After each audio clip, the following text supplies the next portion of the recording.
The 1987 Constitution. The Constitution of the Republic of the Philippines. Preamble.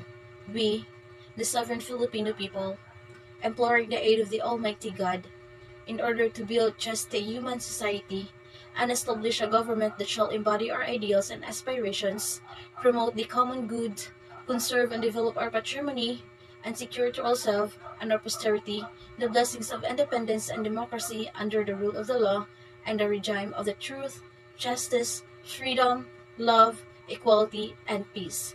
Do ordain and promulgate this Constitution. Article 1. National Territory.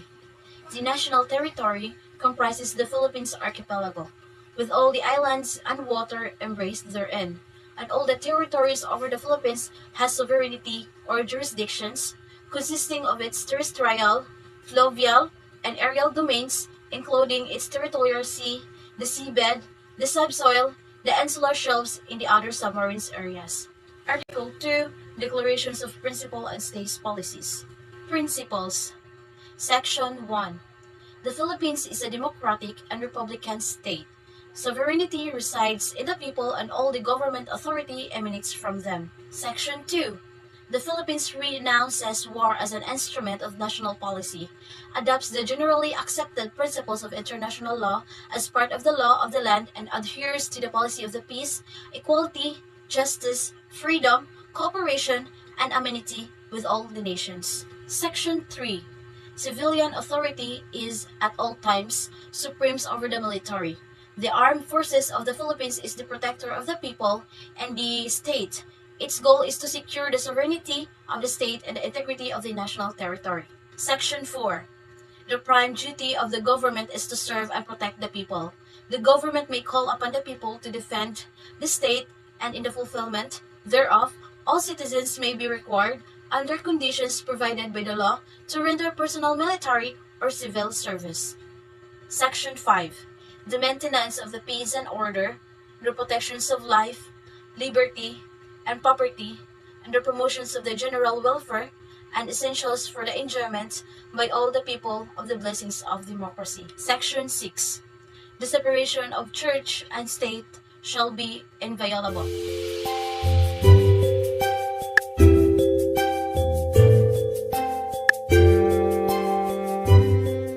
Article 3 Summary. Section 1. Right to life and liberty and property. Section 2. Right against unreasonable searches and seizures. Section 3. Every person has the right to keep his communication or correspondence as secret. Section 4. Freedom of speech, right to free press, freedom of assembly, the right of petition. Section 5. Freedom of religion. Section 14 is right of accusers, right to due process of law in criminal cases, innocent until proven guilty, the right to confront one's accusers, basis for trial and absentia. Section 15, right of habeas corpus. Section 16, right to speedy disposition of cases. Section 17, the right against self-incrimination.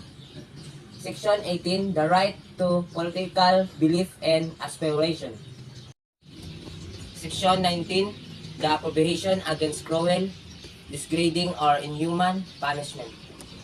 Section 20, non-imprisonment of debts.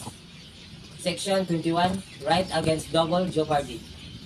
Section 22, expose fact laws and bill of attainder. Article 4, Section 1. Citizen is a person having title of citizenship. He or she is a member of democratic communication who enjoys full civil and political right and its afforded protection inside and outside the territory of the state. Section 2 guarantees that state cannot discriminate against citizens of other state. State must give people from other state the same fundamental right it gives in own citizen. Section 3. The Congress shall have power to dispose and regulation respecting and territory of the property belonging to the U.S. And nothing in this Constitution shall be constructed as prejudice in any claims of the U.S. or any particular state. Section 4. No law shall be passed bringing for the freedom of speech, expression or the press of the right of the people possibly to assemble a petition the redress of grievances. Section 5. Focus on protected individuals' freedom from unreasonable detention as opposed to protecting personal safe by you have a right to your personal freedom. This means you must not be imprisoned or detained without a good behavior. Article 5. Suffrage may have exercised by all citizens of the Philippines, not otherwise disqualified by law, who are at least 18 years old and who shall have resided in the Philippines for at least 1 year, and in the place wherein they supposed to vote for at least 6 months immediately produce.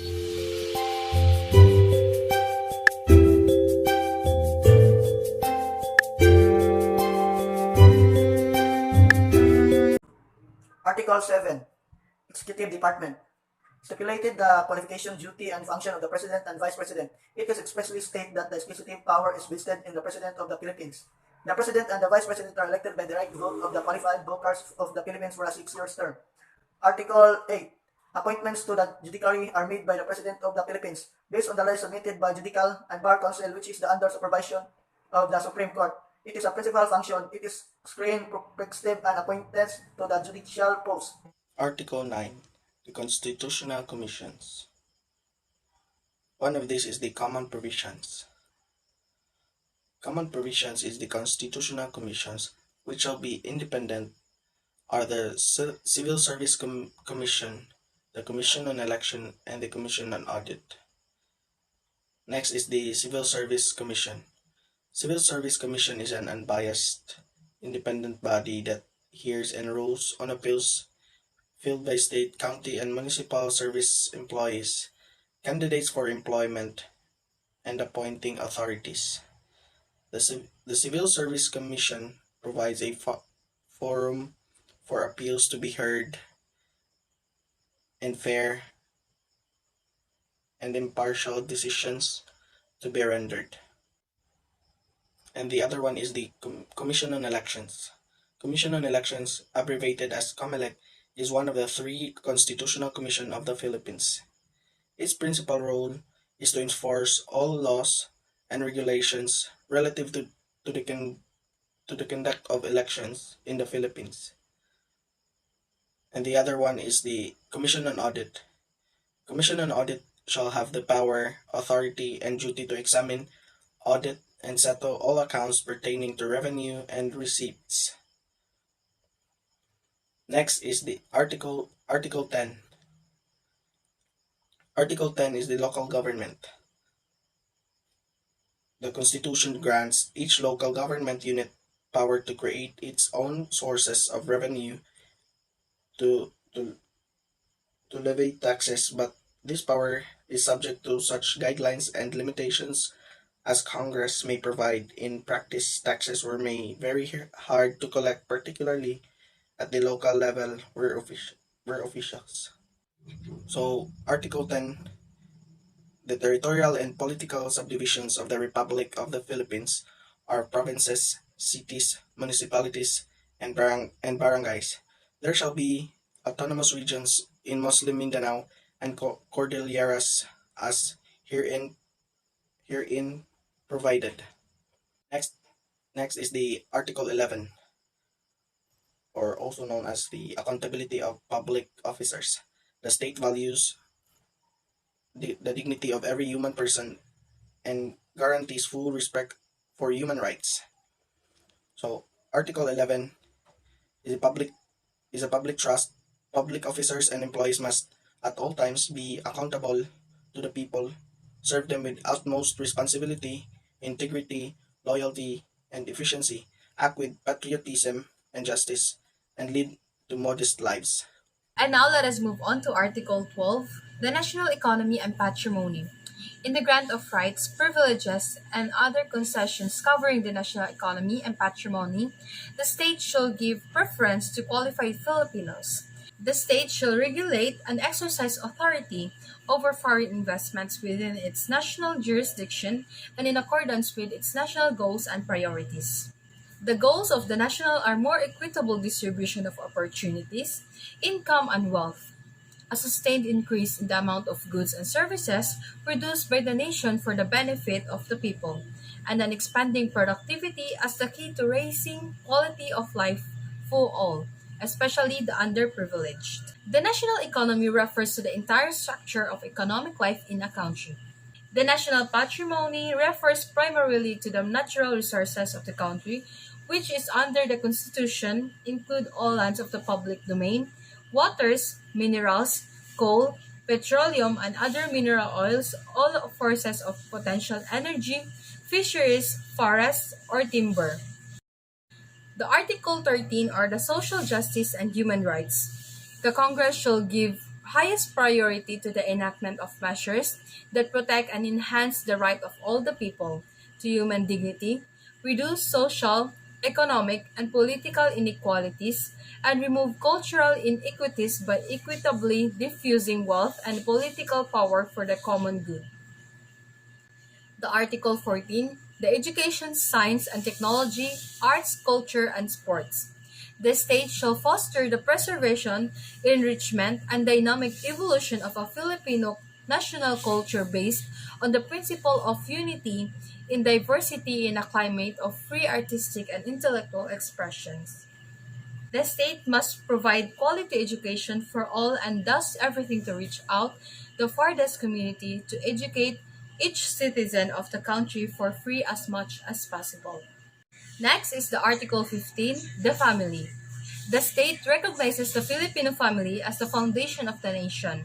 Accordingly, it shall strengthen its solidarity and actively promote its total development. Philippine Constitution provides that the family has the duty to care for its elderly members, but the state may also do so through just programs of social security.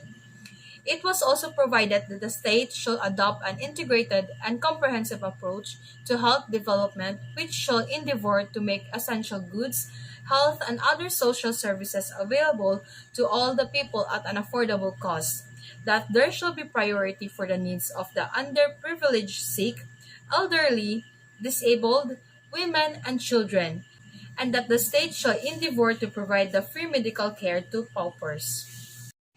Article 16, General Provisions. It states here that the armed forces of the Philippines shall be composed of a citizen armed force which shall undergo military training and serve as may be provided by law. It shall keep a regular force necessary for the security of the state. So this article means that the state shall protect and advance the right of the people to balance and healthful ecology in accord with the rhythm and harmony of nature. Next is Article 17, Amendments or Revisions. So it is the resolution states that any amendment to or revision of the Constitution may be proposed by first, the Congress upon a vote of 3 to 4 months of all its members. Second, a constitutional convention. So this simply means that stipulates that any amendment to and revision of the Constitution may be proposed 3 to 4 months vote of all members of the Congress and Constitutional Convention. So the people may likewise propose amendments through an initiative of at least 12% of total registered voters. It further states that any amendment or revision is not valid without a ratification by a majority of votes cast in a plebiscite. So from the word amendment, it is the alteration of an existing constitution by the addition or subtraction of material. Revision is the replacement of one constitution by another. To revision is specifically referenced in the constitutions. Lastly is that Article 18, Transitory Provisions. So the first elections of members of Congress under this constitution shall be held on the second Monday of May, 1987. So this means that the statutory provisions that regulates a process that starts before an amendment or enactment of the statute comes into force and ends after the amendment or enactment of the statute has come into force. That's all. The taxation. Taxation is the imposition of compulsory levies on individuals or entities by governments. Taxes are levied in almost every country of the world, primarily to raise revenue for government expenditures, although they serve other purposes as well. In Section 8, Clause 1, The Congress shall have power to lay and collect taxes, duties, imposts, and excise, to pay the debts and provide for the common defense and general welfare of the United States. But all duties, imposts, and excises shall be uniform throughout the United States. Classes of taxes. First is the direct taxes. Direct taxes are primarily taxes on natural persons, and they are typically based on the taxpayer's ability to pay as measured by income, consumptions, or net wealth. Second is the indirect taxes. Indirect taxes are levied on the productions of consumptions of goods and services or transactions, including imports and export. Lastly is the proportional, progressive, and regressive taxes. A proportional tax is that one imposes the same relative burden on all taxpayers. A progressive tax is characterized by a more than proportional rise in the tax liability relative to the increase in income. And a regressive tax is characterized by a less than proportional rise in the relative burden. There are three principles of taxation. Number one, horizontal equity. Number two, the ability to pay on principle. Number three, the benefit of principle. The horizontal equity, the principle of the horizontal equity assumes that person in the same or similar or position so far as a tax purpose are concerned will be subject to that same tax liability. The ability to pay or principal is required. The total tax burden will be distributed among individuals according to the capacity to bear it, taking into account all of the relevant or personal characteristics. Number three, the benefit of principle. Under the benefit principle, taxes are seen serving as a function or similar to that of price in private transaction. That is the help of determine what activities government will undertake and who will pay for them. So let's move on to the ease of administration and compliance. So we have four. The first one is the clarity, second is the stability, third is the cost effectiveness, and the fourth one is the convenience. For the clarity, tax laws and regulations must be comprehensible to the taxpayer. They must be as simple as possible, given other goals of tax policy, as well as unambiguous and certain both to the taxpayer and to the tax administrator. Next one is the stability. Tax laws should be changed seldom, and when changes are made, they should be carried out in the context of a general and systematic tax reform, with adequate provisions for fair and orderly transition. Third one is the cost of assessing, collecting, and the controlling taxes should be kept to the lowest level consistent with other goals of taxation. So this is the cost of effectiveness. The fourth one is the convenience. Payment of taxes should cost taxpayers as little inconvenience as possible, subject to the limitations of the higher ranking tax principles. The Agrarian Reform. The Comprehensive Agrarian Reform Program, or the CARP, was introduced almost 3 decades ago with the approval of the Republic Act RA 6657, also known as the Comprehensive Agrarian Reform Law, or the CARL or the CARL of 1988. The program is an expanded version of the previous land reform programs in the country beginning in the mid-1930s. However, while post-war land reform was largely a developmental program, CARL is centered on the redistributive program. In particular, the focus on redistributive land reform started in the 1960s with the enactment of the Agricultural Land Reform Code of 1963, or the RA 3844, which was further strengthened by the Agrarian Code of 1972, or Presidential Decree PD 27.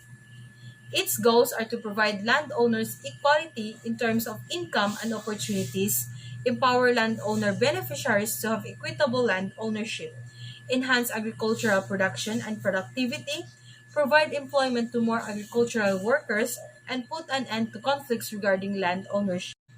The Philippine Department of Agrarian Reform is the lead government agency that holds and implements comprehensive and genuine agrarian reform, which actualizes equitable land distribution, ownership, agricultural productivity, and tenurial security for, of, and with the tillers of the land towards the improvement of their quality of life. It leads the implementation of the Comprehensive Agrarian Reform Program, or the CARP, through land tenure improvement, or the LTI, agrarian justice, and coordinated delivery of essential support services to client beneficiaries. Key component of CARL. First is the land tenure improvement. Second is the agrarian justice delivery.